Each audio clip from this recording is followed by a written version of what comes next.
A DIY Geiger counter. Well, where does it all start? It starts right here. So I'm Zafar Beeblebrox, the British tech guru.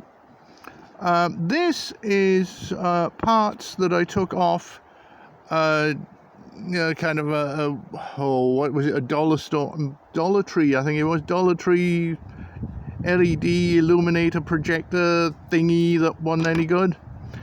But I got it for the parts more than anything else. Now these are BPX61 photodiodes. One of these is going to be the key to the whole Geiger counter, because I'm not building one with a Geiger Muller tube, because Geiger Muller tubes are fragile. They also need a high voltage to run them. This is going to run off 5 volts or thereabouts. Now, how this works, it's actually quite interesting. Here I have this little plastic crystal here. Move it into the center of the screen. This little plastic crystal that I'm trying not to touch too much because it's made of thallium doped cesium iodide. Not exactly non-toxic. But this is the photodiode. Now this is the key to it all.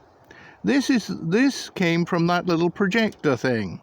This is the projector gun.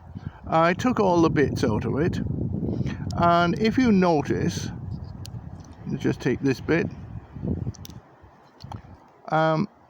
If I put it behind this there, and if I put that there, you'll see that if I just trim this off a little, actually probably better put it the other way around. If I trim this off here, then I have a nice little tube to put my cesium iodide thallium doped crystal into, and to put this in as well. Now the only reason I'm doing it this way is purely because the crystal is about the right width for that, and if I spray this white, it should reflect. It's green, nothing I can do about that apart from just spray paint it, which I'm going to do. I'll trim it, spray paint it inside and out, and then I'll put the crystal inside and the photodiode inside, and that will be the basis of my detector. The whole thing will be put inside something dark so light won't show on it. What happens with this crystal is when gamma radiation hits it, it emits a faint blue light, and it's constantly emitting blue light. It's emitting blue light right now, even though you can't see it. And what this does, this will pick up the faint pulses of blue light. I'll have to put an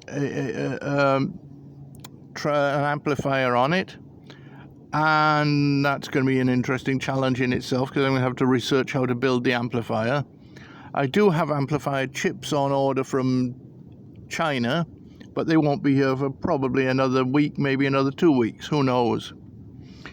And this took 2 weeks to arrive after I couldn't find the other ones that I'd bought.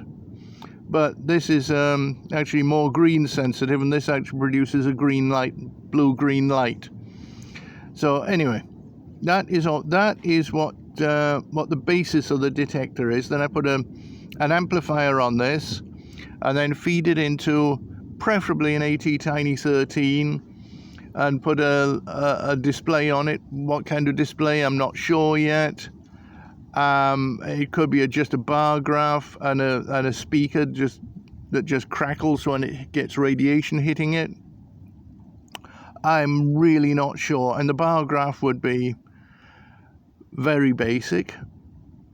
I'd probably have it very hot and very low. So very low being background radiation, very hot being, well, I'm not really quite sure how to tune it, but I'll have a go.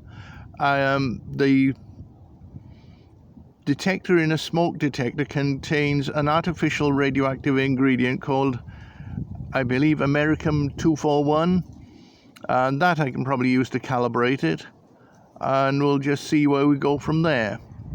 Anyway, this is early days and I'm just starting this project, and I hope you'll be along for the ride.